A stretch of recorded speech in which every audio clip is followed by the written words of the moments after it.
제가 이제 새해 시작해서 얼마 안 돼서 지난 연말부터 지금까지 이 목회 계획을 점검하면서 개인적으로 한 가지 질문을 하게 되었습니다. 교회란 무엇인가에 대해서 더 고민을 하게 되었습니다. 요한 웨슬레는 이런 이야기를 했습니다. 교회가 해야 할 일은 무엇인가, 교회의 사명이 무엇인가를 우리에게 분명하게 얘기를 해줬죠. 그것은 세상을 변화시키는 제자를 길러내는 것이다. 곧 하나님의 말씀을 통해서 하나님의 나라를 이루는 것, 그래서 세상을 변화시키는 겁니다. 그리고 그와 동시에 그것을 위해 힘써 일할 각 영혼들, 각 하나님의 제자들을 길러내고 양육하는 것, 이게 바로 교회의 중요한 사명이라는 것이죠. 쉽게 이야기하자면 사회적 구원과 또한 개인의 영성이 함께 어우러지는 것, 이게 바로 교회가 관심을 기울여야 하는 부분이라는 겁니다. 그런데 이게 구체적인 방법이 무엇인가를 생각해 보게 되면 이 말도 말처럼 쉬운 게 아니구나라는 것을 어렵지 않게 깨달을 수가 있습니다. 지금도 지구상에 존재하는 수많은 교회들이 있지만 여전히 갈 길이 멀고 또한 눈에 띄는 열매를 여전히 맺지 못하는 것을 우리가 보고 있지 않습니까? 우리 교회만을 놓고 보더라도 어떻게 해야 우리에게 주어진 사명을 잘 감당할 수 있을까? 이 일을 우리가 어떻게 하면 잘 해결해낼 수 있을까? 고민을 하지 않을 수 없다는 겁니다. 그러다 보니 자연스럽게 교회가 해야 할 가장 본질적인 역할이 무엇인가에 대해서 스스로 되물어 볼 때가 많았다는 겁니다. 특별히 저 스스로에게 끊임없이 되묻는 질문 가운데 하나는 교회가 과연 한 영혼을 수단이 아닌 목적으로 삼고 있는가라는 질문입니다. 저에게 있어서 이 질문은 대단히 중요한 질문 가운데 하나였습니다. 우리가 소속해 있는 국가나 사회, 어떤 조직이든 과연 각 개인, 각 사람에 대해서 우리는 수단이 아니라 목적으로 삼고 있는가에 대해 끊임없이 질문하는 것처럼 과연 교회는 어떠한가라는 것을 저 스스로 묻지 않을 수 없었다는 것이죠. 행여 이 교회의 담임 목사가 이 목회의 일방적인 이 도구로 부교육자들을 생각하는 경우는 없지 않았는가?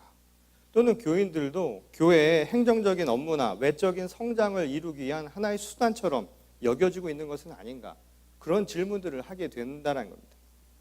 교인 수가 늘어나고 헌금의 액수가 증가하는 것 자체가 교회의 목적이 되어버린 아주 이상적인 현실이 더 이상 우리에게 문제가 되지 않는 오늘날 현실 속에서 우리 자신도, 우리 교회도 그렇게 변해가고 있는 것은 아닌가, 그렇게 되짚어 보고 있다는 겁니다.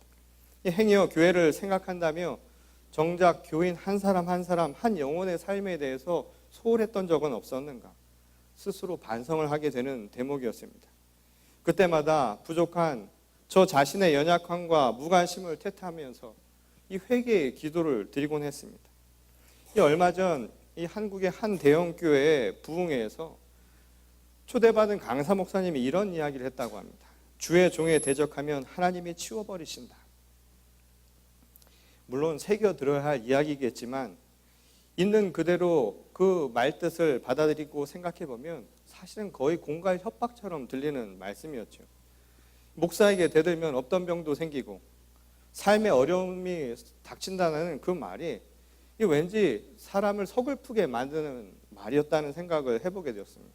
오히려 어려움을 당하는 이들을 위해서 목사가 더 기도하지 못하고 더 함께 해주지 못하는 것에 대해서 마음 아파해야 하는 것, 그게 사실은 정상적인 모습이 아닌가, 저는 개인적으로 그런 생각을 해보았습니다.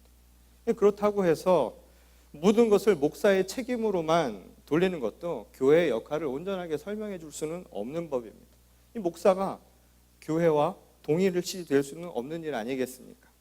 그렇게 믿고 있는다면 교회를 사유하는 사람들 또는 교인을 도구화시켜서 마치 자기 교회인 양 여기는 사람들과 큰 차이가 없다라는 것이 될 수 있다는 거죠. 일전에 우리 전사님 중 한 분이 저에게 이런 이야기를 했습니다. 무슨 일이 있었는데 이거 교회가 나서서 좀 해줘야 되는 거 아닙니까? 라고 저한테 그런 이야기를 하는 겁니다. 근데 저는 그 얘기를 들으면 지금도 궁금해요. 그 교회가 누구를 말하는 것인가? 아마도 저를 속으로 생각하면서 이야기하는 것이 아닌가, 저 혼자 짐작을 할 뿐입니다. 이 교회론에 대해서 신학교에서 공부하신 분들도 헷갈릴 만큼 우리는 실제로 교회가 무엇인가에 대해서 사실은 잘 모른다는 거예요. 불확실한 개념을 가지고 신앙생활도 하고 있고 교회 생활도 하고 있다는 겁니다. 도대체 우리가 말하는 교회가 그렇다면 과연 무엇을 의미하는 걸까요? 한 가지 분명한 사실은 말이죠. 교회란 결코 물질적으로 존재하는 것이 아니라는 겁니다. 이 교회를 구성하는 사람들이죠. 우리가 모여있는 이 성도들, 그리고 우리가 있는 바로 이 교회 건물, 예배당, 그리고 예배와 교회 사역에 필요한 도구들, 눈에 보이는 것들을 제외하고 나면 교회는 단지 개념적으로만 정의 내릴 수 있는 그 무엇이라는 거예요. 그러니까 교회는 결코 눈으로 볼 수 있는, 우리가 만질 수 있는 그런 성격의 것이 결코 아니라는 겁니다. 그래서 쉽게 말하자면 일반적 의미에서 교회는 사람들이 교회라고 생각하도록 만드는 그 어떠한 정의를 통해서만 존재하는 것, 그렇게 규정될 수 있다는 겁니다. 그래서 가끔씩 교회가 문제가 생길 때 사람들이 그런 이야기를 하지요. 교회가 교회 같지 않다고요. 교회가 제대로 된 교회가 아니라고. 이것도 교회냐, 교회도 아니다라고 이야기하는 그 말 속에는 우리 나름대로 교회라고 하는 개념적 정의를 갖고 있기 때문에 가능하다는 겁니다. 이 다행인지 불행인지는 모르겠지만 그것은 교회를 다니지 않는, 흔히 믿지 않는다는 사람들조차도 똑같다라는 거예요. 믿지 않는 사람들도 교회에 대해서 믿고 있어요.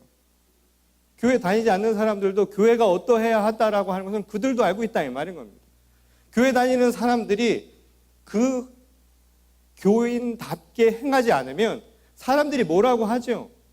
교회가 세상보다 못하면 사람들이 이야기합니다. 교회가 교회답지 못하다고요. 믿지 않는 사람들도 정의를 갖고 있다라는 거예요. 믿지 않는 사람들도 믿고 있다는 겁니다. 교회는 이래야 한다고. 예수 믿는 사람은 적어도 예수 믿는 사람다운 그 무언가가 있어야 한다는 것을 교회 다니지 않는 사람들도 알고 있다는 거죠. 정도의 차이는 있겠지만 여하튼 교회는 세상과는 구별되는 곳이어야 한다는 생각들을 모든 사람들이 한결같이 다 갖고 있다는 겁니다. 그렇다면 사람들이 그렇게 떠올리는, 교회라고 생각하면 떠올리는 그 모습, 정말 교회다운 교회란 과연 무엇인가요? 우리가 말하는 그 개념적인 정의라고 하는 것은 무엇을 두고 하는 이야기일까요? 교인은 과연 어떤 교인이 정말 누가 봐도 교인이라고 할 수 있는 것일까요? 이 오늘 본문의 말씀은 이에 대한 하나의 단서를 우리에게 가르쳐주는 말씀이라고 할 수 있습니다. 먼저 신약의 본문 말씀이죠. 이 마가복음의 말씀은 갈릴리 해변을 지나시던 예수께서 이 그물질하던 어부들을 그의 제자로 부르신 역사적 사건에 대한 기록을 우리에게 알려주고 있습니다. 예수께서 바닷가에서 물고기 잡이를 하고 있던 시몬과 안드레, 그리고 세베대의 두 아들인 야고보와 요한에게 똑같은 외침으로 그들을 불러주셨죠. 그것은 바로 이 한마디였습니다. 나를 따르라 하는 것이었습니다. 나를 따르십시오. 여기서 이 따르라는 이 말씀은 곧 제자가 되라고 하는 일종의 소명과 관련된 것이었습니다. 콜링이라는 거예요. 나를 따르는 내 제자가 되십시오 라는 콜링에 대한 관한 것이었죠. 이 마태복음 16장 24절에서도 이런 말씀이 나오죠. 누구든지 나를 따라오려거든, 곧 내 제자가 되려거든 자기를 부인하고 자기 십자가를 지고 나를 따르라 라고 말씀을 하고 있습니다. 곧 이 따른다라고 하는 것은 이 예수께서 흔히 제자들을 부르실 때마다 제자의 길을 가는 것이 무엇인가라고 하는 것을 말씀하실 때마다 자주 사용하는 말씀이었다는 겁니다. 이 말뜻 그대로 해석을 해보면 예수님을 따르는 것이 곧 그리스도 예수의 제자가 되는 길, 예수님이 가셨던 그 길을 그대로 따를 수 있는 사람의 모습이라는 것을 우리에게 가르쳐주는 대목이라는 거죠. 오늘 우리가 시작하면서 웨슬리의 이야기를 했지만 교회의 사명이라고 하는 것도 결국 세상을 변화시키는 제자를 만드는 것이라고 이야기하지 않았습니까? 근데 이 말을 예수님이 말씀하신 그 말씀대로 바꿔 설명을 해보면 결국 예수님을 따르도록 만드는 것, 한 영혼들을 예수 그리스도를 따르도록 만드는 것이 곧 제자를 만드는 것이니 그게 곧 교회의 사명이라는 것을 우리에게 가르쳐주는 말씀이라는 거죠. 곧 예수를 따르도록 한 영혼들을 변화시켜 나가는 것. 그리고 그 길을 가도록 우리가 양육하고 격려하고 독려하고 그리고 그들을 섬기는 것. 이것이 바로 교회와 오늘날 제자들이 해야 할 가장 중요한 역할 중에 하나라고 주님은 말씀하고 계셨다는 겁니다. 그런데 이 말씀 바로 뒤에 예수께서 자신을 따르는 길, 곧 제자가 되는 것이 무엇을 의미하는가라고 하는 것을 우리에게 분명하게 말씀을 해주셨죠. 그것은 바로 사람을 낚는 어부가 되기 위해서라는 겁니다. 이 사람을 낚는 어부가 되라는 것, 이게 무슨 뜻일까요? 사실 이 이야기를 듣고 있는 지금 이 제자들은 다 물고기를 낚던 사람들이었죠. 어부였습니다. 곧 바닷가에서 자신의 생업을 어부로서 살아가던 사람들이었다는 거예요. 그런데 예수께서 지금 사람 낚는 어부라고 말씀하신 것은 물고기 낚는 어부, 바로 그들과 대비시켜서 지금 이 말씀을 사용하고 있었던 것이죠. 예수님과의 만남 이전까지 이들은 물고기 잡는 것을 자신의 삶의 수단으로, 방편으로 삼고 살아가던 사람들이었습니다. 곧 그들이 던진 그물질의 목적은 물고기를 잡는 것이었다는 거예요. 그런데 예수님은 그들에게 그 목적이 바뀌었다라고 이야기를 해주죠. 너희가 던져야 할 그 그물질의 핵심, 그 그물질의 목적은 이제 물고기가 아니라 사람이 되어야 한다라고 하는 것을 우리에게 가르쳐주고 있는 말씀이라는 겁니다. 이 제자를 만드는 이 교회의 가장 중요한 목적, 그것은 다른 것이 아니라 사람, 각 영혼에 두고야 있어야 한다는 것을 우리에게 가르쳐주는 말씀이라는 것이죠. 제자가 되는 것, 곧 하나님의 자녀로서 이 땅에서 하나님께서 주신 교회의 교인으로 살아가는 중요한 목적은 다른 것이 아니라 각 사람, 각 영혼의 목적을 두는 삶이어야 한다는 것입니다. 교세나 건물과 같은 이 외적인 조건이나 일 중심의 교회 행사가 목적이 아니라는 거예요. 우리가 이곳에 모여 있는 것은 더 큰 건물을 짓고 그 무언가 성공했다라고 하는 자부심을 갖기 위해서 이곳에 모여 있는 게 아니다 이 말인 겁니다. 교회를 우리가 움직이는 힘도 프로그램이 아니라는 거예요. 무슨 행사가 중요한 게 아니라는 거예요. 행사 중심으로 보여지는 것이 중요한 것이 아니라 우리가 이것을 통해서 각 사람들이, 각 영혼들이 하나님의 말씀대로 그리스도 예수를 따르는 길을 가고 있는가, 우리 서로 그것을 점검할 수 있어야 된다는 겁니다. 내 스스로도 점검해야 되고, 그렇게 가지 못하는 사람들을 인도하고 양육하고 왜 그렇지 못하는가를 우리가 공부하면서 그를 돕는 일, 이게 바로 교회가 해야 하는 일이라는 것을 바로 이 말씀을 통해 보여주고 있다는 것이죠. 근데 이 말이 아주 당연하게 들리지 않습니까? 사람이 중심이 되어야 한다고, 사람이 목적이 되어야 되고 각 영혼 구원이 목적이 되어야 한다라는 이 당연한 이야기가 당연하지 않다는 거예요. 현실 속에서는 그렇게 지켜지지 않는 게 문제라는 것이죠. 우리도 잘 알지 않습니까? 예수께서 말씀하신 것처럼 생명보다 귀한 게 어디 있느냐고 말이죠. 그럼에도 불구하고 우리들의 삶은 그렇게 잘 안 된다는 거예요. 교회도 그렇고 세상도 그렇고 그 점에서는 차별화가 되지가 않는다 이 말인 겁니다. 세상 사람들이 교회를 교회답지 못하다고 하는 가장 큰 이유가 바로 여기서 발견되는 것 아닙니까? 세상이나 교회나 다를 바가 없는 거예요. 뭔가 달라도 달라야 되는데 이 점에서는 크게 다르지 않다라는 거예요.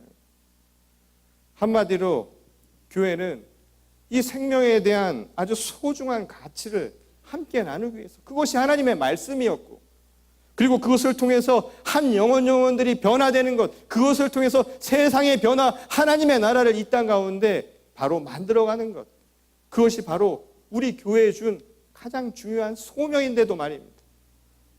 예수님은 사람을 낚는 이 교회 공동체가 되라고, 제자가 되라고, 그래서 나를 따르라고 바로 그 제자들을 불러주셨던 겁니다.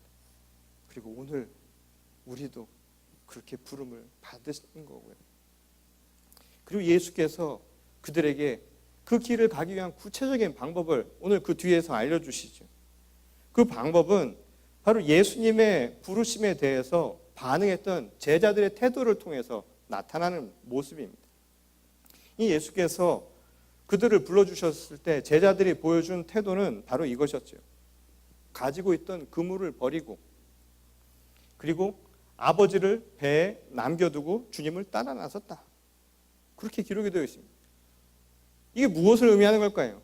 이 그물이라고 하는 것은 어부들에게 있어서는 삶의 방편이니까 내가 삶의 도구가 되는 그 수단을 내려놓았다라는 의미이죠.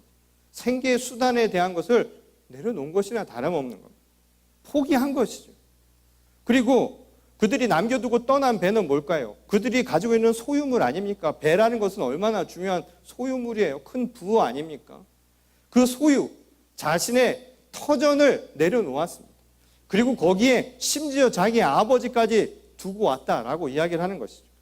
이것은 우리에게 아주 중요한 부분, 메시지를 전하고 있죠.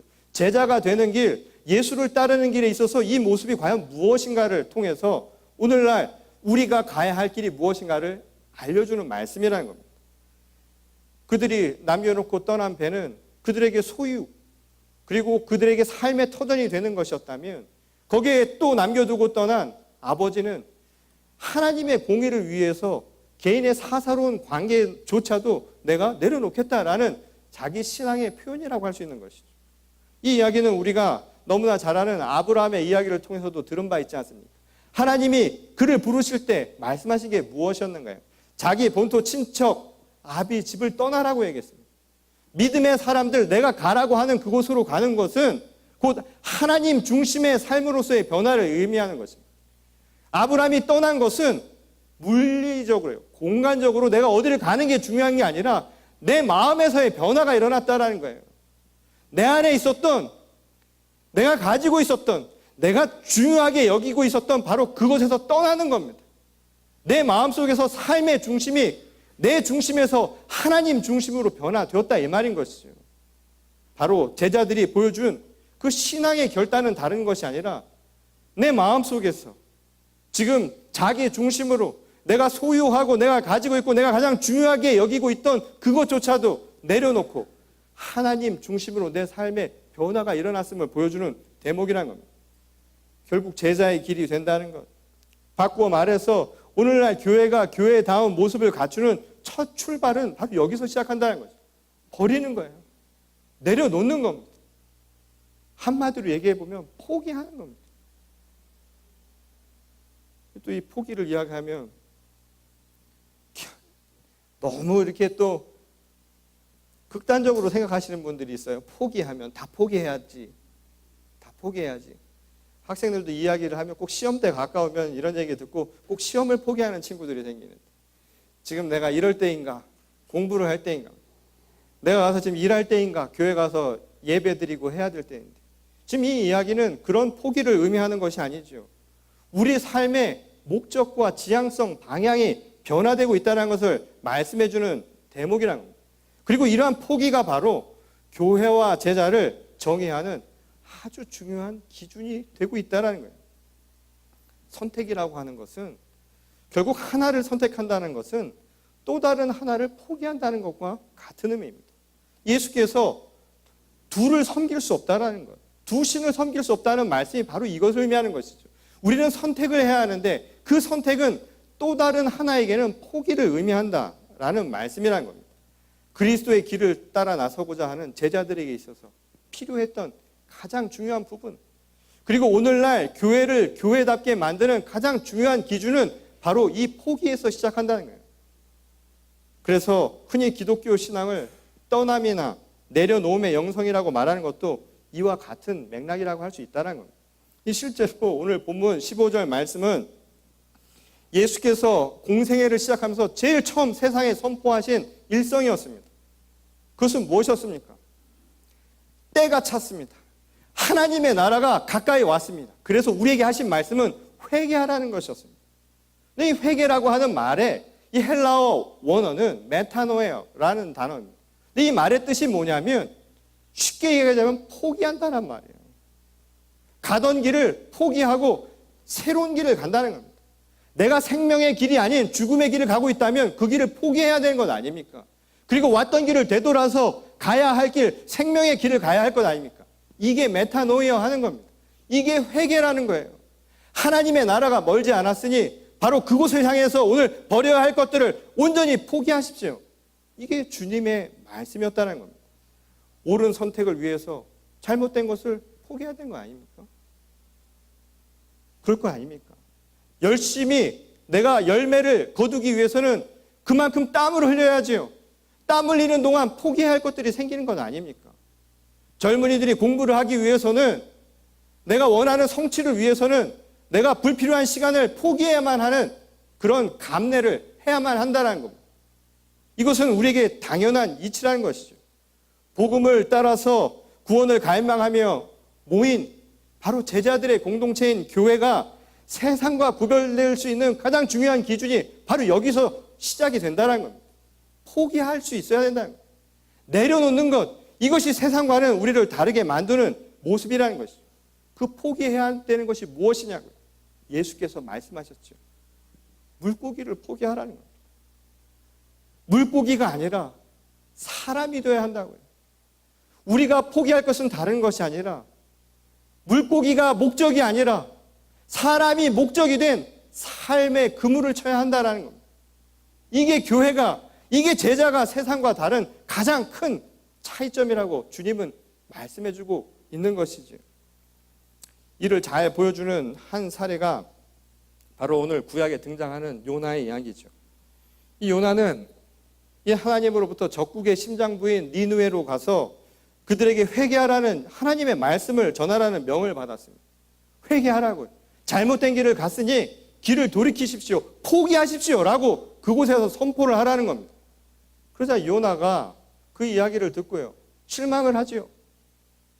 무섭고 두렵고, 그리고 원수 나라에 가서 그런 거 하고 싶지가 않았던 거예요.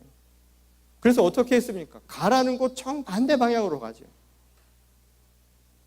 우리 흔히 그런 이야기 하죠. 요나 같은 분들 많다고. 우리가 신앙생활하면서 자기 생각대로 정반대로 갈 때가 얼마나 많습니까? 요나가 정반대 방향으로 자기 갈 길로 가다가 결국 풍랑을 만나서 물고기의 먹이가 되어버린다는 그 이야기를 여러분들도 다 알고 계실 겁니다. 예수님을 만나서 제자로 부름받은 그 사람들은 예수님을 따르기 위해서 물고기를 포기했는데, 요나는 말 안 듣고 제 갈 길로 가다 물고기의 밥이 되었다는 거예요. 이게 우리에게 무엇을 이야기해 주나요? 여전히 버려야 할 것들을 버리지 못한 모습을 보여주는 거예요. 버려야 할 물고기가 오히려 물고기가 나를 잡아먹는 신세가 되어버렸다, 이 말인 겁니다. 내가 포기해야 할 것들을 포기하지 않고 오히려 그 포기해야 할 대상이 나를 잡아먹는 모순적인 상황이 발생을 한 것이죠. 오늘날 우리가 살고 있는 시대를 자본주의 사회라고 이야기하죠. 이 자본주의 사회, 사회적 시스템으로 큰 문제 있을 거 아닙니다. 근데 문제는 말이에요, 목적이 뭐냐라는 거예요. 삶의 목적이 돈이 되어버리면 위험한 세상이 될 수 있다는 겁니다. 말 그대로 자본이 되어버리면 문제가 된다, 이 말인 거예요. 돈이 목적이 되어버리면, 물고기가 목적이 되어버리면 그 물고기가 우리를 잡아먹습니다. 돈이 사람을 잡아먹는 시대가 되어버렸다는 거예요. 오늘날처럼 이렇게 극악무도한 시대가 또 있었을까 싶을 정도로 무서운 시대가 지금 실현되고 있지 않습니까? 얼마 전 한국에서 이 40대, 30대 후반의 젊은 아들이 부모를 죽인 사건이 있었습니다. 왜 죽였을까요? 돈 때문에 죽였습니다. 자식이 부모를 바라보는 것도 돈 때문에 바라보는 거예요. 그 많은 분들이 돈을 열심히 모으죠. 그거 왜 이렇게 모으세요? 쟁여둬야 됩니다. 이거 없으면 안 된다고 했어요. 왜? 노후를 위해서요? 아니요. 이거 없으면 자식도 안 찾아온다고. 이게 오늘날 그런 시대가 돼버린 것 아닙니까? 돈이 얘기해주는 시대. 돈을 벌기 위해서 우리 모든 것을, 영혼을 팔고 있는 시대가 되어 있지 않느냐, 이 말이에요. 돈 때문에 배신하고, 돈 때문에 사랑하지 못하고, 돈 때문에 누군가를 죽이기도 하는 바로 이 시대가 바로 물고기에 잡아먹힌 시대가 아니고 뭐냐, 이 말인 겁니다. 요나처럼 하나님의 말씀을 듣지 않고 사람을 낚는 어부가 되라는 그 이야기를 듣지 않고 잘못된 길을 가게 되면 어떤 결과가 나타나는가를 보여주는 말씀이라는 것이죠. 욕망의 먹잇감이 되어버린다는 거예요. 요나의 신세는 우리들의 또 다른 자화상일지도 모른다는 겁니다. 결국 요나는 물고기의 먹이가 된 이후에 자신의 처지를 깨닫게 되죠. 세상의 욕망이 얼마나 헛된 것인가, 허망한 것인가. 그 길로 가면 결국 먹잇감이 되어서 가는 길은 죽음의 길밖에 없다는 것을 깨달은 것 아닙니까? 그리고 그가 물고기의 배에서 나와서 행한 것은 무엇이었는가요? 이제 사람 낚는 어부가 된 것이지요. 그래서 니느웨에 가서 선포한 것 아닙니까? 회개하십시오. 그 나라가 멀지 않았습니다. 여러분도 먹잇감이 될 수 있으니 우리가 찾아야 할 것은 물고기 낚는 어부가 아니라 사람을 낚는 어부가 되어야 합니다. 서로 사랑하며 살아야 됩니다. 생명이 소중한 거예요. 사람이 더 소중한 거예요. 그 가치를 잃어버리면 안 됩니다. 그것을 위해서 하나님이 우리에게 말씀을 주시고 예수 그리스도의 피값으로 우리를 살리신 것 아닙니까? 그래서 부스러기 하나라도 하나님 은혜라면 족합니다. 우리가 고백하는 것 아닙니까? 오늘 이 자리에 우리가 앉아있는 이유도 거기에 있는 것 아닐까요? 예수께서 제자들을 부르셨던 그 모습처럼 요나도 가서 회개하라고 이야기한 것이고 오늘 저를 통해서도 여러분들에게 회개하라고 전하라 하시고 이 말씀을 듣는 여러분들도 회개하며 세상 어딘가 가서 누군가에게 회개하고 주님께로 돌아오라고 말씀을 전해야 할 것 아니겠습니까? 오늘 이 자리도 요나와 제자들처럼 똑같이 주님께서 우리를 부르신 부르심의 자리입니다. 오늘 여러분들은 예수께서 부르시는 이 소리에 응답하시기 바랍니다. 나를 따르라. 제자로 부르셨습니다. 여러분들이 내려놓아야 할 자기 그물은 무엇일까요? 여러분들이 두고 가야 할 큰 배는 무엇이고 거기에 있는 사사로운 관계는 과연 어떤 것들이 있을까요? 오늘 사람 낚는 어부가 될 수 있기를 소망합니다. 그리고 다시 깨달은 요나처럼 이 시대에 사람을 낚는 또 다른 요나들이 될 수 있기를 소망합니다. 그게 교회입니다. 사람을 낚는 요나가 되는 것. 바라기는 우리 교회와 우리 성도님들이 사람을 낚는 진정한 이 시대의 요나들이 되실 수 있기를 바랍니다. 제가 마지막으로 이 한마디로 오늘 마무리를 하려고 합니다. 많은 교회 신앙인들이 잘하는 말 가운데 하나가 감사합니다, 사랑합니다 라는 이야기입니다. 그런데 많은 신앙인들이 세상과 구별되기 위해서 꼭 해야 할 또 다른 단어가 있습니다. 그것은 뭐냐면 미안합니다 라는 말입니다. 미안이라는 말은 한자어에서 나왔죠. 안일 미자에 평안할 안자입니다. 아직 편안하지 않은 상태, 마음입니다. 미안한 마음을 갖는 것, 그것은 신앙인이 세상과 우리를 구별시켜주는 척도와 같은 겁니다. 하나님이 우리 안에 완전히 계시지 않는 한 우리는 날마다 미안해야 하는 존재입니다. 그래서 내가 잘못했을 때 미안할 수 있다라고 얘기할 수 있는 것, 내가 부족한 것을 인정하고 미안하다라고 말할 수 있는 것, 거기서부터 모든 사랑과 감사도 시작합니다. 미안을 느끼지 못하는 감사와 사랑은 불완전한 겁니다. 저는 오늘 이 시대에 우리에게 예수께서 먼저 하신 말씀이 회개하라고 하셨던 말씀인 이유가 여기 있다는 생각을 해봅니다.